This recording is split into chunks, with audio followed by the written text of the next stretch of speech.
Okay, this is your 30-second curtain call to get out of the fellowship hall. They can hear me in there, don't worry. They should be able to hear me in there. To make your way to a seat in the sanctuary. Yeah, you need a little, like a little gavel. That's what we could get you, Kelly, is a gavel. Drunk with power. I don't know that I'm opening this, Kelly. Do you want to?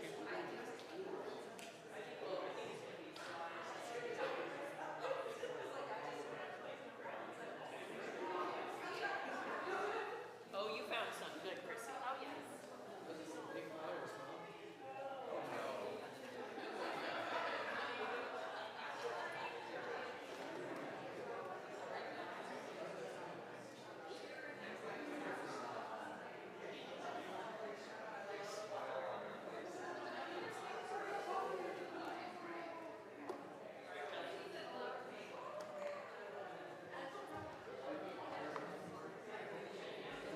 Hello. Oh, yes. Welcome to our congregational meeting.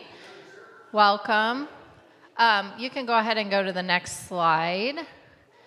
So we will have, this is our agenda today. We're going to start with a restoration and remodel update, and then we're going to have a visioning vote. Ooh, let's say that, visioning vote. And then we're going to have a budget presentation and vote. So we'll have 3 votes, and then we'll have leadership nominations, and we'll vote on that as well. So Lori's going to open us with prayer this morning. I know you all feel like you just prayed. We're going to go to the next slide, and it's going to say a gigantic opening prayer with Lori. See? It's like magic. So let's find ourselves in a spirit of grounding and togetherness, in a place that just held worship and it now holds our administration, our policies, our togetherness in a new way. God of the big picture and God of the details, God of the past and God of the future, God who knows us intimately, whether we wear our red or not, come to us on this Pentecost day. Come to this annual meeting where you are already present and make us feel you. Help us to live into this business as more than a chore. Help us to see our decisions as faithful markers of expressing your goodness, your justice, your compassion in the world. Remind us of our many voices. Remind us of that Pentecost story where curiosity was key. And remind us that in coming together, we truly reflect who you are. God, in all the ways that you do, lead the way. Amen.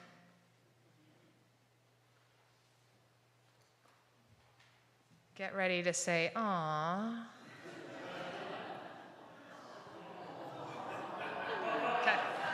We're multitasking a little bit. Go to the next slide, Paul.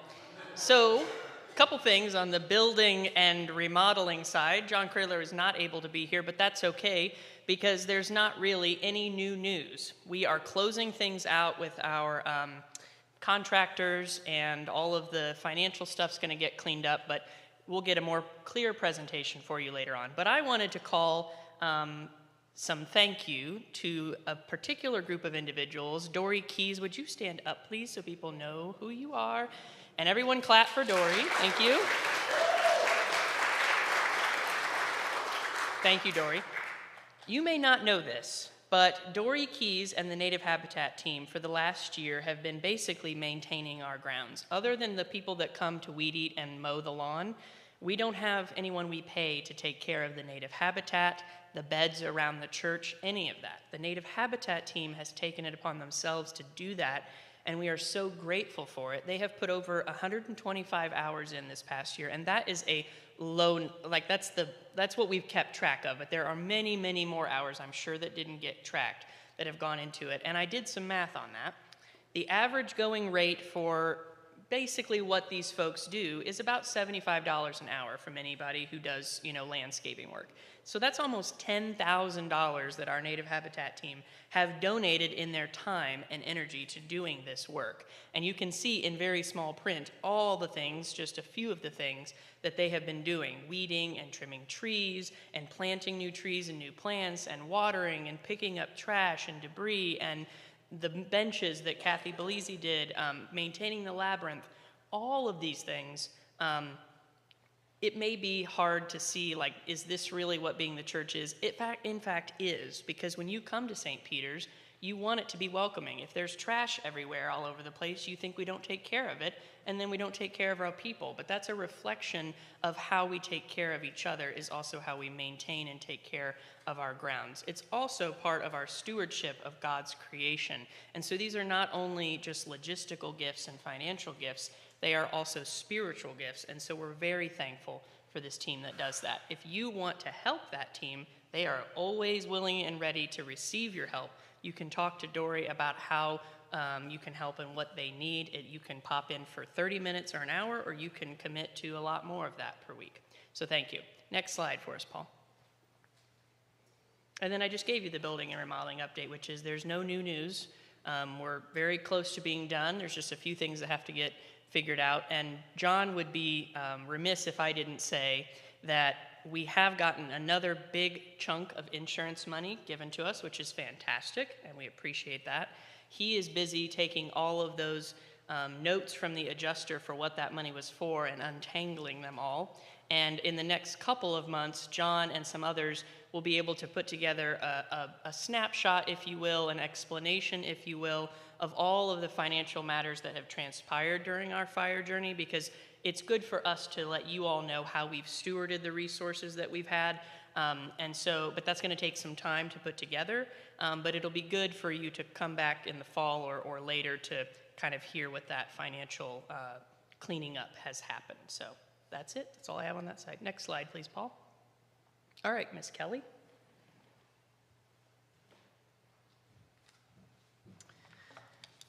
Okay, so this is an update on our visioning process. I know I just spoke to you at the town hall last month, but there have been some updates already. So as you heard during the recent town hall, the Governance Council began a visioning process.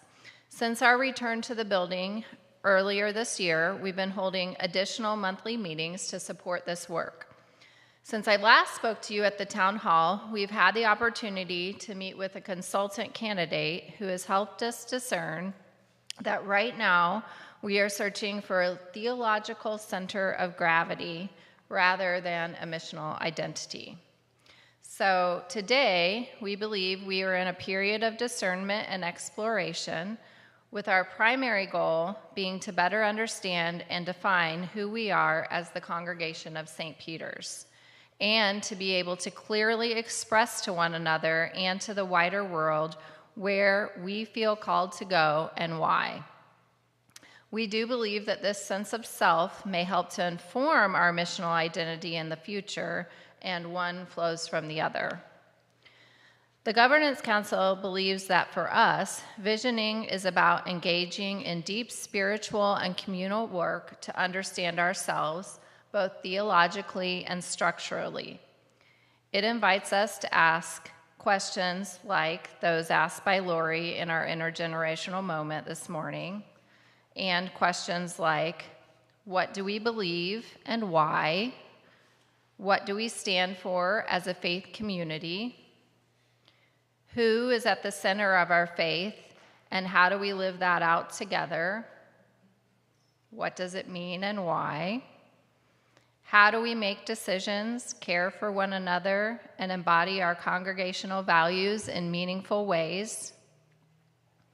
These are just examples of questions.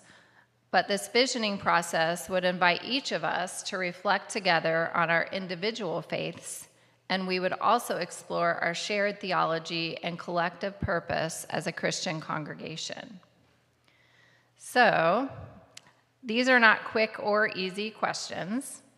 Many of us have been around St. Peter's for years and have witnessed the various seasons of our congregation. We are approaching the 2-year anniversary of our fire, and returning to this new to us space was challenging. Many others have found St. Peter's more recently and don't remember the building or the congregation before the fire. So we believe that visioning would help us all explore together and name our shared identity. So to guide our work, we are proposing to engage a consultant for at least 1 year. This consultant would closely work with lay leaders, equipping them to lead conversations with various groups within the congregation. We propose funding this work through a matching grant of up to $25,000 from the Center for Congregations.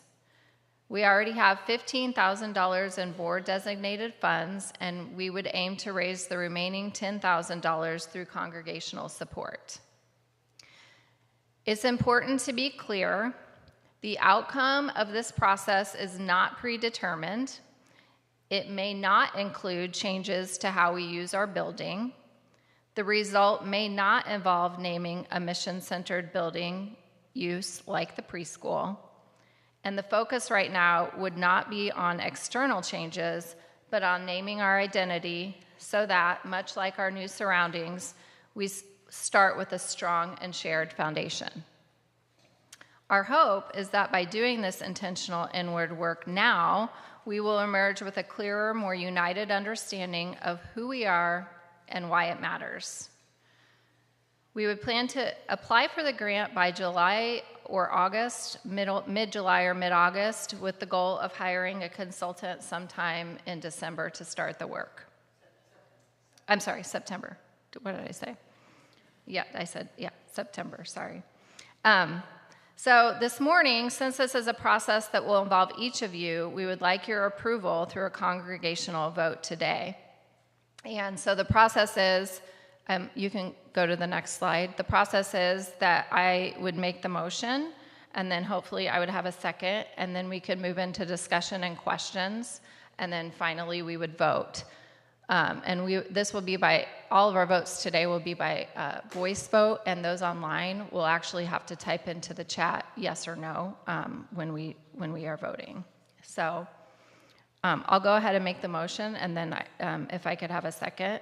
I move that the Governance Council be authorized to hire a consultant for the visioning process and to apply for a matching grant from the Center for Congregations with total funds not to exceed $25,000.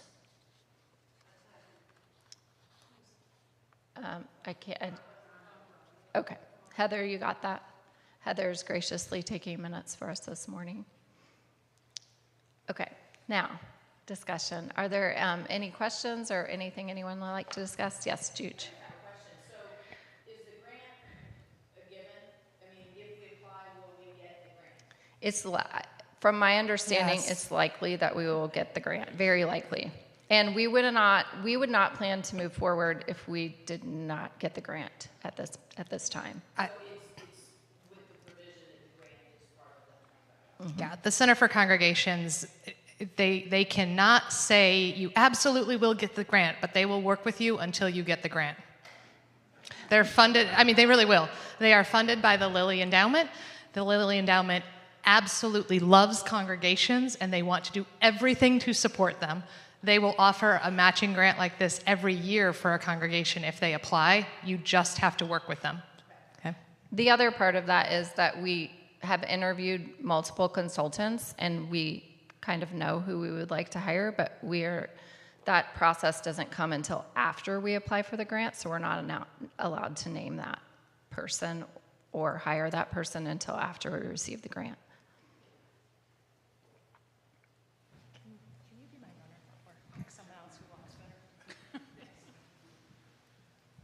Thank you, Kelly.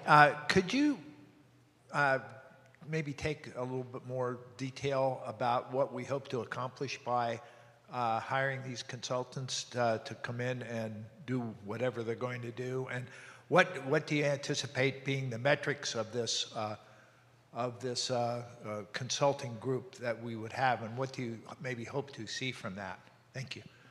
Yeah, so I think, and others on the governance council can feel free to come help me explain this, but I think just what I said, I think that the outcome would be to have, we see this as a very spiritual and intentional conversation about what we believe as a church, who we are as a church. A lot of discussions. I think that it will take a lot of participation from each of you to have those discussions personally and as a community. The consultant will have a process with metrics and will help us figure out what that looks like once he gets here or she gets here or they get here. And so I think, I guess, Dakota, do you have anything to add to that? I can't really say it any better than Kelly did. I think that the 2 points that were of particular interest for the consultants we've interviewed were this theological center of gravity is a good way to put it. You might think of that as potentially one of the deliverables is a theological center. You may know that St. Peter's comes from, all of us come with different faith backgrounds. And a lot of people have described St. Peter's as a refuge of people that have fled different traditions, Methodist, Catholic, Baptist, evangelicals, lots of different places. And so there's a United Church of Christ center of gravity that I would also argue is unique to each congregation. But because we come from so many different backgrounds, we need to try to articulate our faith individually, and that may come to a place where there are particular theological centers. So as we're talking about our theological faith as individuals in a room, we might say things like, I believe that the bread that you give us at communion is literally Christ's body. And someone else may say, I think it's just a symbol. And all these kinds of conversations that we're going to have so that we can identify what is it theologically that St. Peter's believes based on a collective faith of our individuals. So that's one thing. The other piece is structurally here at St. Peter's, meaning how do we minister to each other effectively, both as pastors and as our lay leaders, because it's not just Lori and I that do the ministering, it's you as well ministering to each other. That's why we call them ministry teams. What does that structure need to look like based on that theological center? Where do we need to be pouring our time and energy into as a community in these teams? So those kind of two things, the theological and the structural, kind of feel like the deliverables. Would you add anything to that, Lori? I probably just should have kept my microphone. You should have kept your microphone. Judy, I'm going to ask that you use your own words after I finish speaking, because you've been great on Governance Council as to thinking about why this is important. I know. He'll be okay. Judy always says she has nothing to say, and then she's brilliant. Judy's favorite thing is to speak. Jenny, if you get inspired and want to save Judy, you can. Okay, just keep thinking, you introverts. What I will say is this. We are a congregation that is living out of trauma. Some of you might recall we had this thing called a pandemic. Then we had a thing called a fire. In the midst of that, you lost an associate pastor, you gained an associate pastor, your senior pastor had a medical emergency that could have been life-threatening. We don't like to talk about this stuff. It has all changed our congregation. There are plenty of congregations across the country that are going through similar processes. They just did it a couple years ago because they didn't have that thing called the fire. That pandemic changed who we were. And we here, and the Governance Council, back me up if I'm saying something incorrect, they realize, because they hear from you, that people are eager to do something new.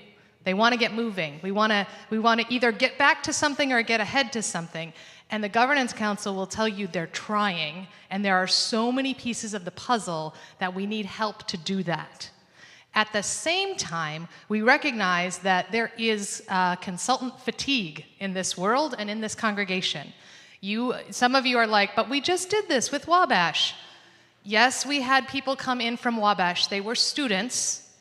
They were not prepared to go to the deep theological place. That was a gift to them. It was a gift to us, and they couldn't do the whole thing. Prior to that, we worked with another consultant after Becca's departure who worked on capacity building. That loss is not that work is not lost. All of that work will be going to the new consultant because it's good work. It's also changed because we had a fire. So while it sometimes feels repetitive, we recognize that we are a different congregation than we were, and that's true this week from next week, right? But we've got some pretty big stuff that is forming who we are, and we want to be able to put good language around that. The other thing that I can name that most people won't name is it is sometimes wonderful to have a long pastorate. It is also problematic in that I have been here so long that I can't always see everything. So it is the wisdom of those beyond these walls to say, bring in someone who can see what you can't. I love this congregation. Sometimes I see it through rose-colored glasses as a result, and I'm not afraid to say that. It is helpful to have someone come in and ask those why questions in a way that can move us to another place. That doesn't mean that I'm going anywhere, that Dakota's abandoning us, none of that. It's just you can't always see what's right in front of your face because sometimes you're doing the other work of pastoring, which is all the stuff we talked about earlier. Okay? That's my spiel. Jenny, Judy, Kelly. Well, and I think that also at the end of this process, I think, at least for me, when someone comes up to me and asks me about St. Peter's and what it is, I want to be able to answer it maybe in a similar way that you would answer it in. And I don't think right now that we would have that. I think that Jenny answers a different way than I answer, than Judy answers. So I think it's also about learning about ourselves individually and as a congregation.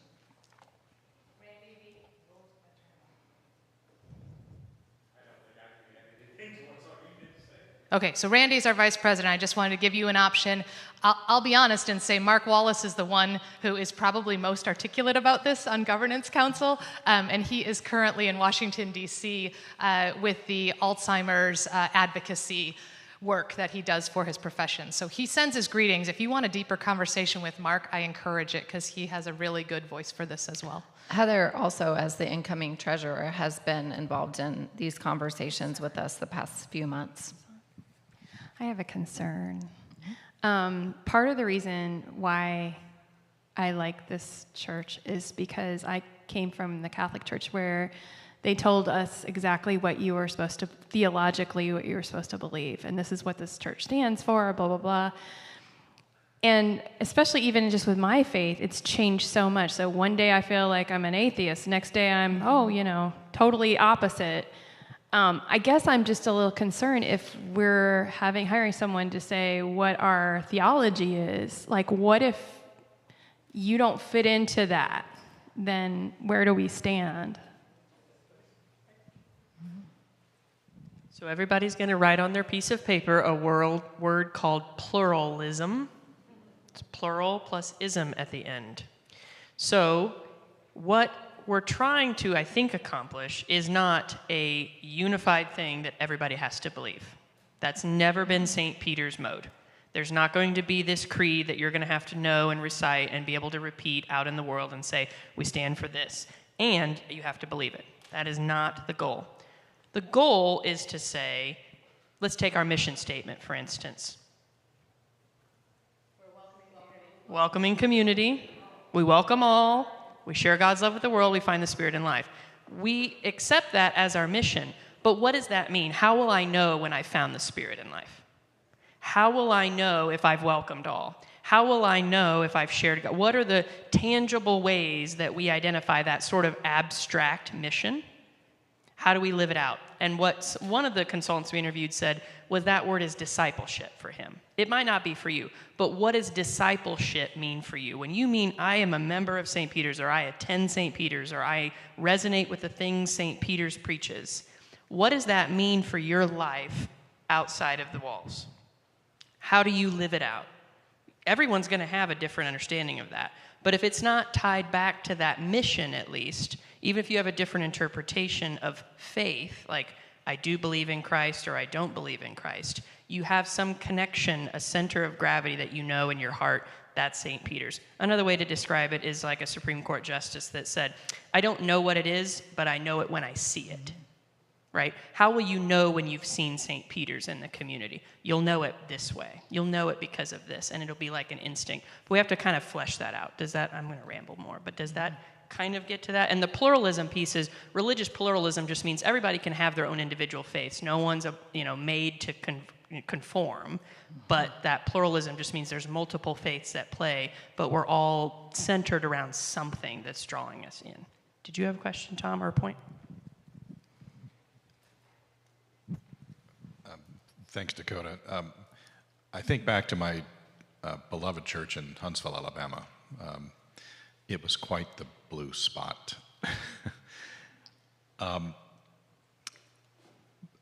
Very welcoming, very much like St. Peter's. But they wanted to do outreach. They could not put into words how to do outreach in Alabama. And I think that's kind of what we're searching for. How do we put in words so that if we want to do, just as an example, if we want to do outreach, how would we put that into words? Other folks who have comments or questions. So, Ms. Scholl. That's okay. So I just wanted to say thank you for the discussion, because when it came up last month, I'm a peacemaker by nature, and I had questions, but I love our governance council and our lay people, and I trust you. So my knee-jerk response internally was, well, that's a lot of money, and I feel like we know who we are, and it kind of feels like a can of worms too. So I had all of those nerves, and then I thought, well, shoot, that month went by, and I didn't ask anybody I know in church, how this should go. And I didn't know we would have discussion today, so I'm saying thank you, because you're all voicing everything I was holding internally, and I do trust you, and if we all decide together we need to figure ourselves out, I'm here for it. And if we don't, that's okay with me too. I don't know if anybody else feels that way, but I just needed to say it out loud. Other people who have points. Anybody else?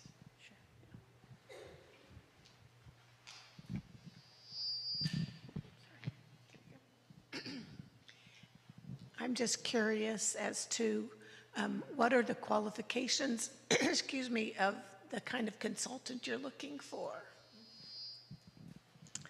So I guess I can go ahead and tell you we interviewed 3 different consultants. One of them kind of worked with a larger firm and a team of consultants, and was kind of like almost like this is their business and this is the cookie cutter, and this is they gave us a very defined spreadsheet of the various things that we would be receiving. And we've worked with consultants like that in the past. Also, we interviewed a second consultant that was more local, and that consultant had a similar presentation to the first consultant, works with a lot of different churches in the area. And then we also interviewed a third consultant who does not live in the area. However, that consultant was different than the other 2. It was more spiritual, I would say spiritually led. This person actually prayed for us, used the word God and Jesus a lot, and many of us on the governance council almost felt called to this particular consultant because of that personal direction. So that would be my answer to that. Anybody else on the governance council have anything to add? They all were very qualified. However, they all were very different. And again, we haven't hired anyone yet, and we wouldn't until we received the grant. And at that point, we would name who our decision would be. So part of that, I'll come to you, Bailey, okay? Part of the process of finding a consultant is working with the Center for Congregations, who listens to, so what do you think your questions are? And we very much started in a place of, we have a new building, we don't exactly know how to fill it, we think we might be going outside, we might be changing some inside stuff, and then they would say, well, so what does your staff look like? Well, that's up in the air too. We have 2 full-time pastors and 2 part-time music people, and they'd say, but what about the rest of the staff? And we'd say, that's it. And so then our question was, well, what if we're going to hire another staff person? Oh, well, we should have help figuring that out because, again, there's only 2 of us, and we're trying to figure out what the call for the congregation is. And sometimes you all say, well, you all just decide you know. And what your governance council is saying is, we've talked to enough of you that we don't know. That this is a big enough organism that it is not quite clear yet what it is that we even need. And it is scary. What you said, Sarah, resonates. I think that has definitely been reflected on Governance Council. You all should nod your heads unless I'm saying the wrong thing. It is scary because sometimes it feels like, oh, this is great. We're doing great. We love these moments. And also, Governance Council was discerning that in order to be sustainable, we got to figure out how we're going to carry this on and how to be able to not necessarily be scared about the future, but want to embrace it. So the process of even finding a consultant, all 3 asked clarifying questions that then Governance Council went around and around again about what is this that we're doing and what is it that we want. And that's sort of narrowing the focus in order to help choose what the best fit is. I just have a clarifying question. Are these like organizational consultants? When you're asking a consultant to come, what are we asking them to do? Because I'm hearing that it sounds more like organizationally, we need to understand what makes St. Peter's so that every decision we make is in line with what we figure out St. Peter's is. But I want to make sure I'm not misunderstanding that. Go ahead. Yeah, so first, all of these consultants are church consultants. That's the first key to know. Overlaying business consultants and strategists and, what's the word I want? Strategic planning people onto church world does not work because churches are weird. We don't operate in solely a business fashion. And that's one of the biggest hurdles for us to get over is that there are a lot of things that feel like X, Y, or Z. And then we go a little deeper and it's like, oh, but we're a church. So all of the consultants that we talk to are specifically church-based. I will go another layer deeper and say they understand the United Church of Christ. That is also a different reality because we don't have anybody telling us what we have to do. It's you all in this room making these decisions. There is no national body that's telling us this is what works best or this is how we should do this. That's the blessing and the curse of a congregational system. So all of these consultants speak UCC language. I would argue that that is one of the major differences between the work with Wabash and what we are proposing. None of them spoke UCC language, right? That's a whole different ballgame. So you're right that there are some structural pieces that we are questioning, but those structural pieces have to be within the umbrella of the United Church of Christ and the polity of St. Peter's specifically. Is that helpful? Randy? Oh, you're coming up? Yeah, I'll come meet you halfway at least. Okay, in my professional life, I've been both a consultant and a victim of consultants.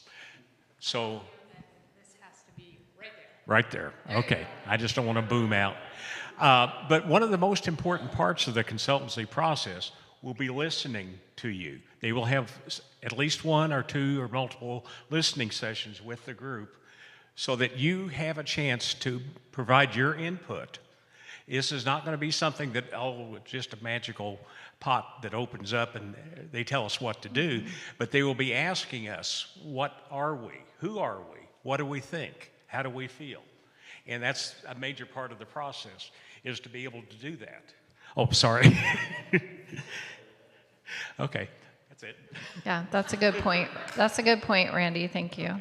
Well, and I will name that feels like Pentecost, right? Because some of you are like, we've done that. We know who we are. And some of you do know who you are.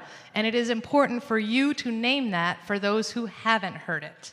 And I know that I'm a broken record here, but that changed when we had a fire and returned to this building. Sometimes we think we know exactly who we are, and there are different ways of expressing it when we're in a new season. Bob?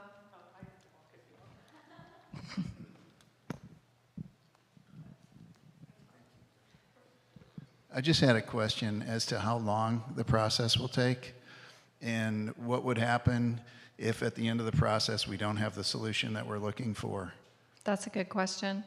We expect this particular grant to last for a year. I believe that the grant cycle has to end within 1 year of when we receive it. So that part of the process would last a year. However, I think maybe at the end of that year, we might still have some questions, and there's a potential to get another grant or continue our conversations. So all in all, I would expect the process probably to take at least 18 months. Yeah, I think that's a fair estimate for the timeline is 12 to 18 months. All the consultants we talked to seem to think that you could get it done in that amount of time. And done is a tricky word, but I think what the end of the process, if you're really looking for a deliverable, is the end of this 12-month process will make it abundantly clear, I think, to our leadership, where do we go from here? How does St. Peter's go outside these doors and have an impact on this world? I'm not saying we'll have the answer, but we will have a better understanding. Like, for instance, if I said I want to start a food bank at St. Peter's to replace the preschool, some of you'd be like, yeah, I will definitely show up and put in 25 hours a week to this food bank. Some of you are like, I'm absolutely not doing that. Okay? Well, in order to run a food bank, a majority of you are going to have to be here all the time. Do you have the time? Do you have the money? Do you have the interest? I can't be begging you to come do this thing that we're doing at St. Peter's. So this process will also help us identify, maybe I have a passion for this, and I add it to Juju's passion that's this, and Bailey's passion that's also that, and Don's passion that's also that, and they're all willing to help make it go. Because it can't just be all these disparate little 5 people do this at St. Peter's and 5 people do this. We've got to get something that people will be interested in participating in. And so we won't know exactly what that thing is at the end of the 12-month, but we will be in a much better place of being able to start figuring that out in the sense of what do we want to go and do. Does that make sense? Or help? Other questions? You're sure, Bob? Yeah. And then how long do we foresee this at the end of the process? This is who we are and what we believe. How long will that be in place? And where do you see that, I guess? Yeah. You know, These are really great theological questions. And so, yeah, I mean, one of the things that we have been saying is that Randy likes to say, we don't know what we don't know. So maybe that's our place to start, Lori. This is me speaking personally. My impression of all 3, but certainly the one that we're leaning towards, is that we would be learning a way of being that would cause us to operate differently in our faith, which would mean we would not be doing this every year from here on out. Mm-hmm. So part of what has shifted, and this is not just St. Peter's, most people cannot articulate their faith. They don't have a real good answer about why they do this thing called church. We believe that there is a part of this process that will help bolster the ability of the people who engage it to better articulate their own faith, which then strengthens the fabric of a congregation, right? So this is not, nobody's under an illusion that we're going to have to do a year after year after year process. But we are recognizing that because of what this season has been for us, we are at a deficit of being able to name who we are and how we want to show up in the world. Is that helpful? Yeah. Yeah, Juge?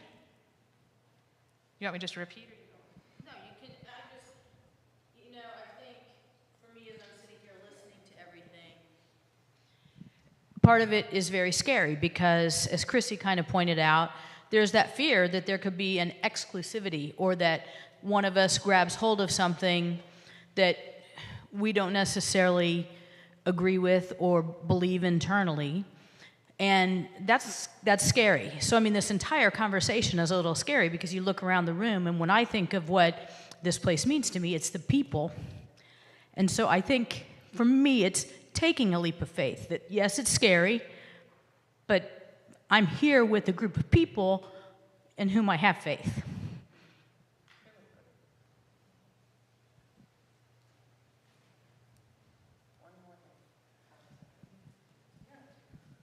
To Bob's question, too, we started this process in January, and Lori brought us an article from an organization that works on church transformation. And one of the things it talked about was, what do you want your church to look like 25 years from now? Because you always talk to strategic planners, and they say, here's a nice plan, you can do this stuff in the next 12 to 24 months, and you'll look like this. But then you have to do that every 12 to 24 months because you're constantly changing. And you heard me preach about the exponential of change our society's experiencing. So rather than do that every 2 years, if we invest this time and money now, it will equip our leaders for the next 25 years to have an identity about St. Peter's and what that discipleship means so that they can internally help us figure out what it is we need to do year after year to help better lead our organization into 25 years from now, because we know it'll look vastly different. Likely both of us won't be here 25 years from now. Some of you may not be here 25 years from now. So it's kind of starting to build that legacy transformational stuff. They should never give us the microphone. You aren't wrong, Juge. It is scary. We feel that. I am more scared that congregations like St. Peter's will not exist. Okay? I just preached about all the amazing places I've been this week. Every single one of those included a conversation where a perfect stranger would come up and say, wait, so what church? And I would say St. Peter's, and then I'd go through the whole across from McDonald's thing. And what they really want to know is, would I fit? And what this process is hoping to do is to give more people than a few of us the language to say, no, we really mean it. You would fit here. Okay? The other reason I'm scared for congregations like St. Peter's and all the rest, okay, is because someone came into Dakota and our office this week. Our conference minister is doing a covenant tour. He's touring all of the UCC churches in our Indiana-Kentucky conference. And somebody who was aware of that came in and said, you know what I learned about that tour? 3 of our churches don't have indoor plumbing.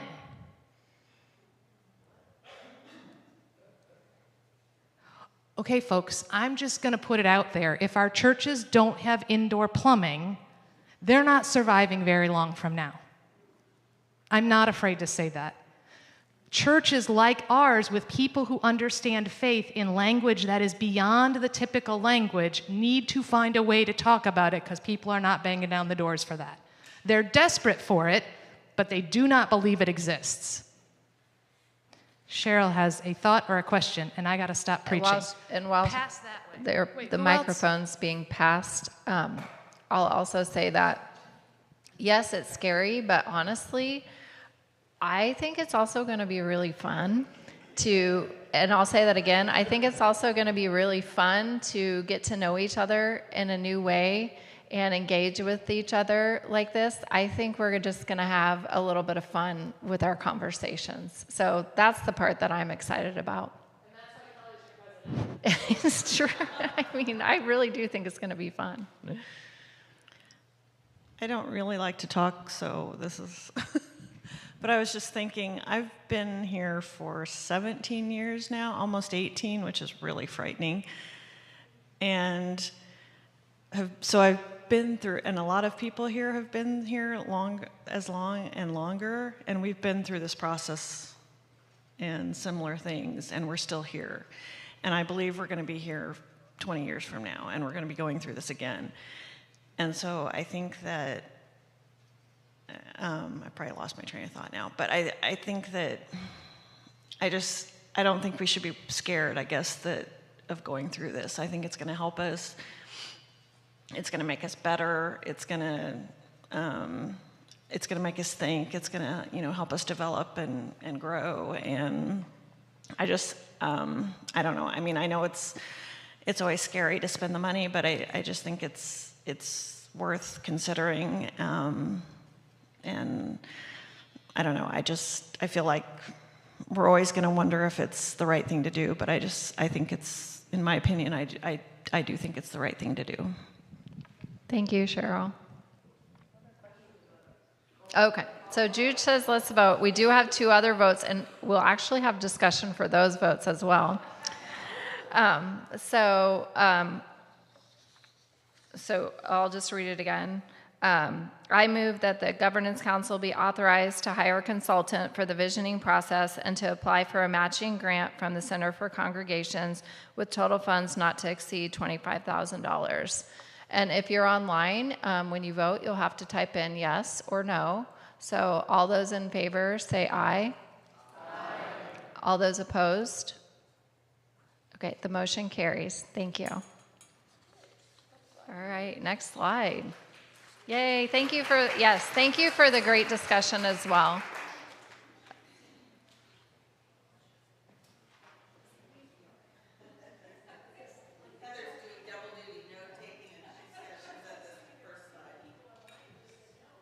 I got to be able to see this slide. You weren't doing the digital. No, that's Amy's got it. So who's next? Oh, yeah. Oh, do we need to acknowledge the votes on the digital? There you go. One yes. Okay. Well, the motion carried. Motion carried, but I wanted to, in the notes. Hold that microphone a little closer to you. Okay, I can do that. Next slide, please. This is just a review again of the slide that I talked about at our town hall. Our current pledge for the upcoming fiscal year, starting July 1, is $303,480 with a total of 61 pledges received. The current year, we had $408,000 pledged with 82 pledges. There's still time to get a pledge entered. Ask a leader for help if you need it. But again, a pledge is the promise. The giving is the gift, and those are 2 different things in realm. So just the pledge is not actually the action. It's just the words that it's a promise. And if you have any questions, feel free to ask.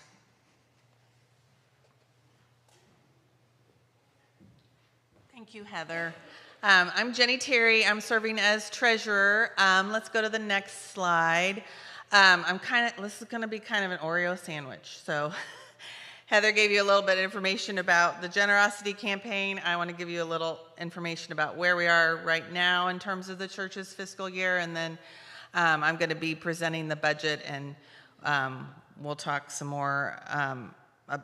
We'll ask for a vote and have discussion about that. So this slide shows you the snapshot of where we are as of the end of April. There's always a bit of a lag in our financial statements. And this is just our operations only. Anything to do with the fire recovery restoration process is taken out of these numbers. So we are doing better than we budgeted. Just for frame of reference, this current year we adopted a deficit budget. We projected to have a deficit of about $33,000. We're doing much better than that. I do think we are likely to end the year with a small deficit, but it's going to be less than we predicted, and that's because we've had very steady generosity from all of you, for which we're very thankful for. Historically, St. Peter's has had a very high pledge fulfillment rate of about 95% or more. So again, assuming steady generosity at the conclusion of this month, which is the end of the church's fiscal year, I think that we'll come in at something less, $10,000 or less of a deficit. And the main difference there is that from what we budgeted was that we did have a staff position that was open for most of the year, and that the office staff position was not refilled when that was vacated. So that is the main difference. You know, and obviously things get more expensive over time. We saw that there were some things that were more expensive when we got back into the building than we anticipated them to be. But all in all, I would say, and I would encourage you to take a message away, a positive message from all of this, because we've almost completed a very significant construction project in our building, and has had wonderful results. So I want everybody to remember that as well. Before I talk about the budget, does anybody have any burning questions about this year's fiscal info? Okay, let's go ahead and go to the next slide then. So if you were here for the town hall, these numbers are the same ones we presented then. And I'll start off with the expenses, about $488,000. That's what we expected it costs to operate church. That's for Lori and Dakota to lead worship, for them to provide pastoral care, for us to have our music ministry and our other ministries. That's the plan that the team leaders and governance have put together over the past 3 months. That's what it's going to take. Personnel expenses are about 70% of our budget. The rest is, you know, some of the things that Dakota mentioned in worship today, the utilities, the other things that it costs just to operate a building. We also set aside 5% of the gifts from the congregation to benevolences, so that those are, well, 4 buckets, 3 organizations, and then our missions reserve is the 4th, that we share your benevolences with those organizations. It's the Indiana-Kentucky Conference, Chicago United Eden Seminaries, and Christian Theological Seminaries are the organizations that we share that with. And so then on the revenue side, you know, that comes mostly from generosity of the congregation. We're budgeting about $13,000 in non-revenue from other sources, and that's a combination of some interest income. We're expecting the IKC to use our conference rooms and get a goodwill donation from them, as well as some of the other organizations like the Townhall School that use our building. So this budget projects pledge giving and non-pledge giving a total of $450,000. That's a $25,000 or 6% increase over this year's fiscal year. Going back to the first slide in this section, you know, our generosity campaign is not where we would like it to be right now. We have some work to do. However, we were in a similar situation last year, and by the end of the month of June, we had gotten in the pledges that we needed to be on a solid footing. Our generosity committee has started to follow up with folks. I think they have some work to do still in following up, and I think it's a number of pledges issue. I think Heather shared that we have about 60 pledges received, whereas this year we have 80, so that's about 25% of the pledges of folks that pledged last year that we just haven't heard from this year. So like I said, I think it's a number of pledges issue, not an amount of pledges issue. So that's a little, like I said, we have some work to do in shoring that up. So the rest of this is just basically math that from the budgeted expenses and the revenues that we do end up with a deficit budget again this year. We tend to have a kind of a conservative viewpoint when we put this together, and we frequently, as we are doing this year, end up a little better than expected. I know somebody asked the question in between meetings about, well, what happens if the church has a deficit budget? How does that actually work? Well, the church does have some reserves that we can draw on to shore up the differences. So that's how it works. And, as I said, this congregation tends to come through financially, and I'd like to remind everyone that we're in a very strong position as a congregation, not having any debt.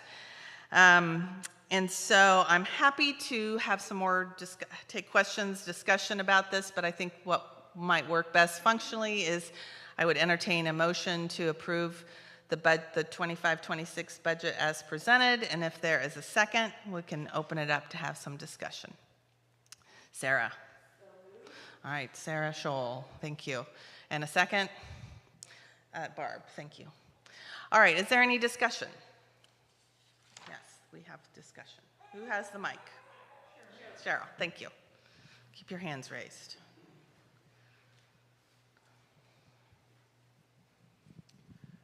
Test. How much is in that reserve you mentioned? So we have a variety of reserves. We have, and of course, at any given point in time, it fluctuates. We have some that's just in an operating reserve, and then we have some money that's in restricted funds. We're going to use most of our restricted funds are building related. We had the leadership fund that Kelly mentioned earlier that's going to help support the consultant work. So it's a little bit hard to say right now precisely because of the construction work that's going on too, but kind of going into the fire and where we hope we will also be after all the insurance reconciliation is done and negotiation that has yet to finalize, is that we'll continue to have about $100,000 in operating and about $200,000 in reserve, the restricted funds. And we're pretty close to that. As I said, I think there's about $66,000 outstanding on the fire pledge campaign, that we, as folks might remember, we gave folks till the end of 2026 to make those pledges, to pay on those pledges. And so we are basically borrowing from ourselves to bridge that, the fact that obviously the construction bills are going to have to be paid, here in the next couple of months, and that we're extending the time period for people to pay those pledges for another 18 months or so. So we'll be using about $66,000 to bridge that from the reserves as well.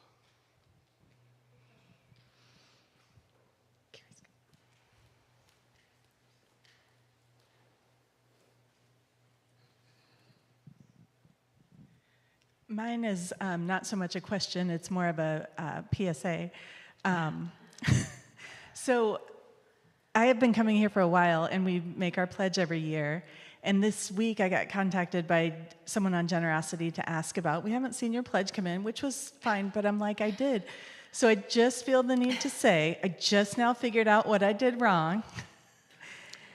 I put my pledge into gifts on Realm. This, for some reason, is the first year that I have understood, like just now, sitting here, when I looked at the app, that there is a gifts and a pledge thing. So in case anyone else is making the mistake, in case that is why the pledges are down, if anyone else is long-term misunderstood this, I just wanted to make you aware, so. I appreciate that, and I suspect you're not the only one. I mean, this is part of the capacity problem with our church, I mean, Lori and Dakota pretty much have their hands full with worship and funerals and pastoral care, and I'm sure there are probably some other people that once we start picking up the phone and talking, making that person-to-person connection, that we may find that there's some other folks that think they have a pledge, but for whatever reason, our records don't show that at this point.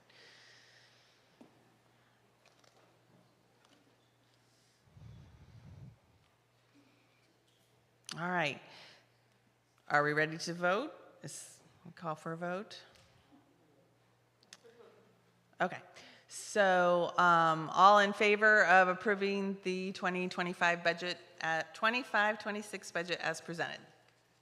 All in favor? Any opposed? Great. Thank you so much.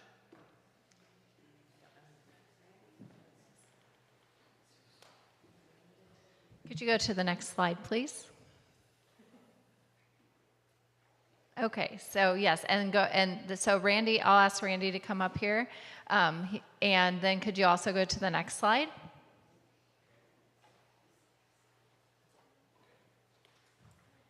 So no, Randy, you can still come up.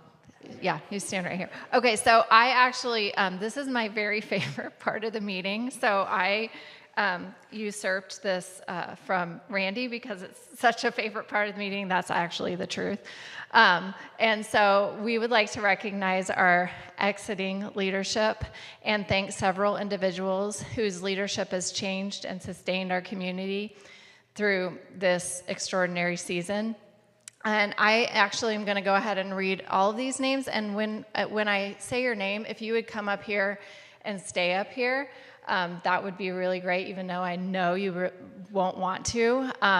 There are several people that are not here with us today, but I'm going to actually go ahead and read everything that I've written about them, not because I want to keep you here longer, but because they might be watching online and they can also maybe watch in the future. So first, to our treasurer, Jenny Terry, and you can stop and get a card from Randy on your way up. Thank you for stepping into your role with courage and resolve. Jenny took on complex responsibilities during one of the most challenging moments in our church's life. And for me personally, this is a hard one to say goodbye to. Jenny met these challenges with care, discipline, and a deep sense of responsibility. Jenny spoke not just as herself, but on behalf of the community, grounding us in clarity and stewardship. Thank you, Jenny. And you can clap for her, but she's also going to stay there just to have her moment in the spotlight a little bit longer. Our spiritual life team leader, Patty Peck, is not with us here today, but may be watching online. Thank you, Patty, for guiding worship and spiritual programming through shifting spaces, changing protocols, and unexpected obstacles. Patty organized, documented, created, and communicated, always with an eye toward connection and meeting. Patty helped us continue to gather even when everything around us was changing. To our financial secretary, Cheryl Hinton, thank you for learning systems, generating reports, making phone calls, and turning ideas into action. Cheryl helped to bring order to a time that felt uncertain, helping us understand the financial picture of our church.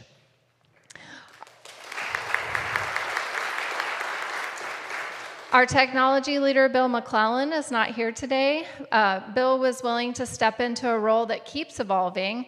Technology at St. Peter's has changed dramatically over the past couple of the years, and we're grateful.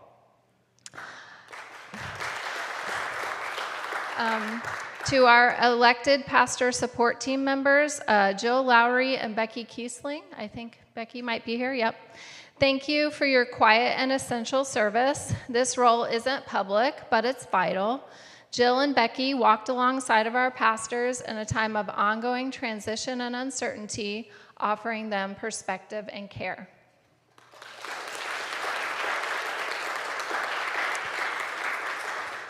Our missions team leader, Susie Storm, recently moved, but may be watching online. Thank you for leading with heart and purpose. Susie helped us live out our values through missions work. Susie connected us with our wider community and reminded us of our call to serve with love.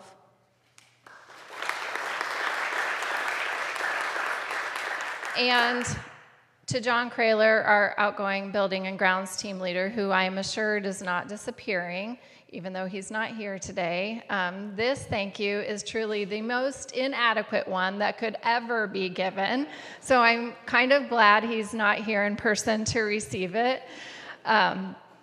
But John came to us as a new building and grounds team leader directly after serving as financial secretary-elect, followed by a year as financial secretary. And to be clear, the nominating team tries not to stack leadership terms for an individual like this, but in this case, I am so glad we did, and I am so glad that he said yes. I also hope that we have not burned him out. Seriously, I don't have any humorous points to convey to give us levity during the most serious of times like John did. I don't have a bulleted list or even any fancy acronyms, but what I do have is a heartfelt thank you for John's time, his energy, his expertise, and his wisdom. John was a steady and grounding leader in our crisis, coordinating, well, everything, from rebuilding to remodeling, updating the congregation, advising leadership, securing spaces, meeting contractors, making phone calls, and so much more. We are deeply, deeply grateful.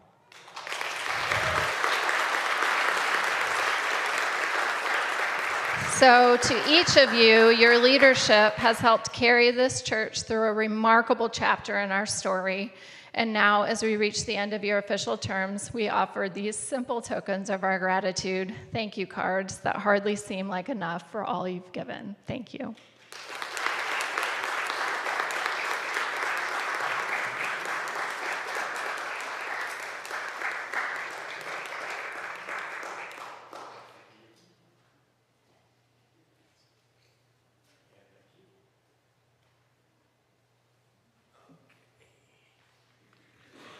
Well, I get the joy of announcing our new, next slide, please. Is that close enough? Okay, I get the joy of announcing our nominees for leadership to come into positions this year. We have Heather Keynes coming up as treasurer.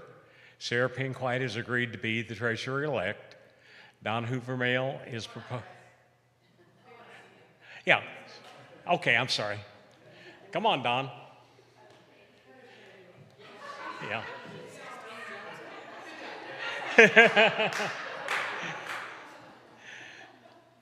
Missions Committee, we're still working on that, and hopefully we'll have that in the next couple of weeks. Building and Grounds is Dory Keys. Financial Secretary is Tom Edwards. I saw Tom earlier, but must have stepped out. Financial Secretary-elect John Cooley. Technology, Daniel Searcy. Pastor Support, Terry Turbush. And Associate Pastor Support, Amy Jameson.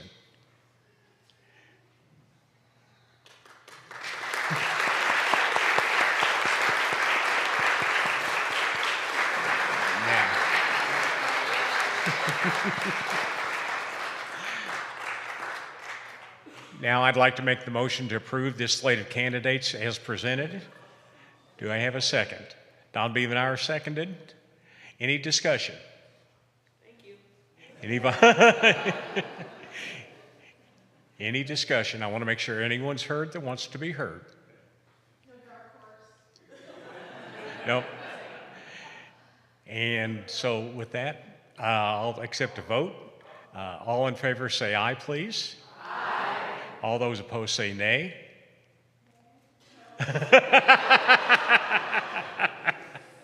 And I think that carries it. So these will be our leaders.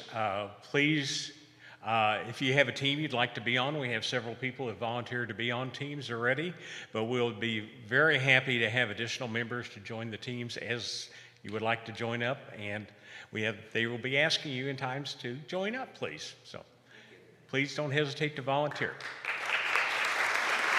Thank you.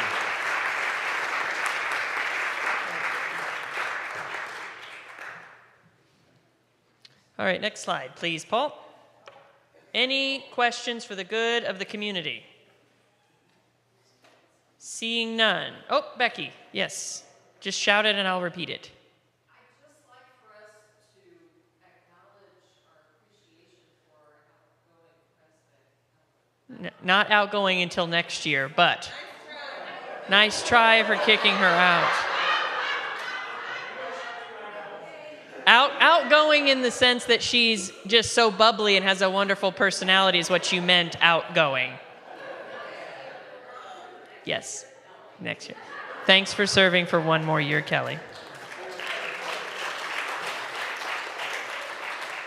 And thanks to all our leaders who are returning, because we have a lot of leaders who have agreed to stay on. And sometimes when you're confronted with that, when we say, hey, you signed up to do maybe a 2-year term, and at the end of that, you're allowed to stay on for a little bit more. And that always leaves the leader going, oh, do I want to? Yes, I do want to. Thank you very much. Next slide, please, Paul.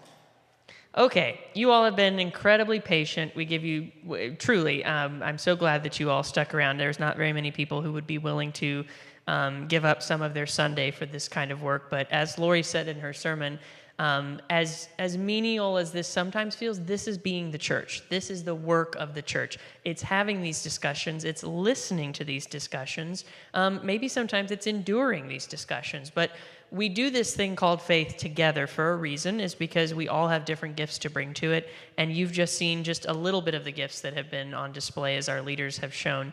And I'm very, very grateful that I get to call this church home and get to be a part of what makes St. Peter's, because we are nothing if not a resilient and scrappy congregation that is focused on doing this work we call church together, as messy as that sometimes sounds. So I'm going to close this in a word of prayer, and then you'll have a good 8 hours to prepare for the Pacers game.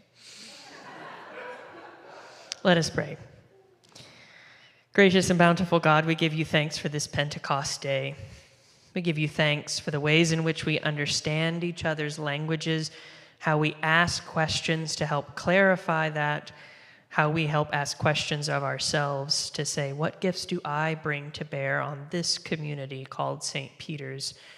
We give you thanks for all of those leaders who have led us through so many journeys these last few years.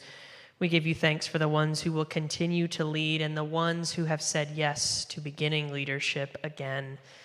We give you thanks for the dollars and the cents that pour out of these people, these dedicated people, to say, I will help this church function. I will help sustain this church, which has a mission I deeply, deeply care about. And we give you thanks for the ways in which we can say, we don't know what we don't know, but we might need some help figuring that out. And I will be part of that conversation. We give you thanks for all of this, O God, and we praise your name. Amen. All right, get out of here.